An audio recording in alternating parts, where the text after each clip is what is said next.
சின்ன திரையில நெறைய நடிகர், நடிகைகள் அவங்களுடைய ஆக்டிங் மூலியமா ரொம்பவே பிரபலமாயிருப்பாங்க. அந்த லிஸ்ட்ல இருப்பவர் தான் நேத்ரன் அவர்கள். யுவராஜ் நேத்ரன். இவர் வந்துட்டு பல திறமைகளை கொண்டவர்னு சொல்லலாம். ஒரு நல்ல டான்சர், ஒரு ஸ்டாண்ட் அப் காமெடியன், நல்ல ஒரு ஆக்டர், காமிக் சென்ஸ் உடையவர்னு அப்படியே போய்க்கிட்டே இருக்கும். ஜோடி நம்பர் 1 அண்ட் நெறைய ரியாலிட்டி ஷோஸ்லலாம் வந்து பங்கேர்ந்திருக்காரு.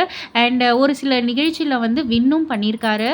அண்ட் ஏகப்பட்ட சீரியல்ஸ் கிட்டத்தட்ட 25 ஆண்டுகளுக்கு மேலாக வந்து சீரியல்ஸ்ல வந்து நடிச்சுக்கிட்டு இருக்காரு. அண்ட் இப்ப கடைசியா வந்து எடுத்துக்கிட்டிங்கன்னா, விஜய் தொலைக்காட்சியில ஒளிபரப்பாகுற பொன்னி சீரியல்ல ஒரு கேரக்டரும், ரோலும் வந்து பண்ணியிருப்பாரு. ஸோ, இவருக்கு வந்துட்டு ஒரு சில மாதங்களுக்கு முன்னாடி ரொம்பவே வந்து உடம்பு சரியில்ல அப்படின்னு சொல்லிட்டு அவங்களுடைய பொண்ணே வந்து சொல்லியிருப்பாங்க. ஒரு வீடியோ வெளியிட்டிருப்பாங்க. கேன்சர்ல வந்து பாதிக்கப்பட்டிருக்காங்க. கல்லீரலும் ரொம்பவே டேமேஜ் ஆயிருக்கு அப்படின்ற மாரிலாம் சொல்லி ப்ரே பண்ணுங்க எங்க அப்பாக்காக அப்படின்ட்டு வந்து சொல்லியிருப்பாங்க.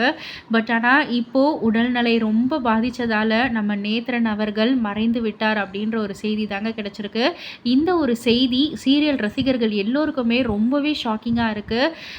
ஏன்னா, அந்த அளவுக்கு மக்களுடைய மனசுல இடம் பிடித்தவர் தான் நேத்ரன் அவர்கள். ஸோ, எல்லோருமே அவங்களுடைய ஆழ்ந்த இரங்கல்கள தெரிவிச்சுக்கிட்டு இருக்காங்க. இத பத்தி நீங்க என்ன நினைக்கிறீங்க அப்படின்றத கீழ உள்ள கமெண்ட் பாக்ஸ்ல குறிப்பிட்டு சொல்லுங்க. உங்களுடைய ஆழ்ந்த இரங்கல்களையும் வந்து கமெண்ட் செக்ஷன்ல தெரிவிச்சுக்கலாம்.